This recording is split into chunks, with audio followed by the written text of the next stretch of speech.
പാലക്കാട് കുഴൽമന്ദത്ത് ചികിത്സാ പിഴവെന്ന പരാതി. കുളവൻമുക്ക് സ്വദേശിനി അലീമയ്ക്ക് കുത്തിവെപ്പെടുത്തതിന് പിന്നാലെ ഇടതുകാൽ തളർന്നെന്നാണ് പരാതി. കുടുംബത്തിന്റെ പരാതിയിൽ DMO അന്വേഷണത്തിന് നിർദ്ദേശം നൽകിയിട്ടുണ്ട്.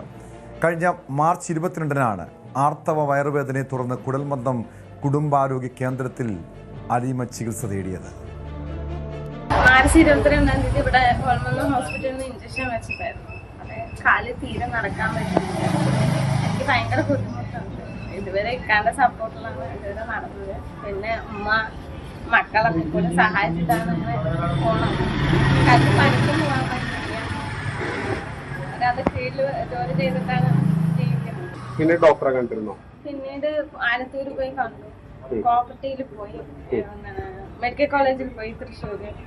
അവിടെ ഒന്നും പോയിട്ട് ശരിയായില്ല. കോപ്പർട്ടിയിൽ പോയപ്പോ പറഞ്ഞു മെയിൻ നരമ്പിൽ തട്ടിയിരിക്കണം. പിന്നെ കരുണ മെഡിക്കലിൽ 6 ദിവസം കടന്ന് ഡിസ്ചാർജ് ആയി വന്നു. എന്നിട്ട് നല്ല കാല് ശരിയായില്ല. ഇപ്പൊ പാലയിലാണ് കാണിക്കുന്നത്.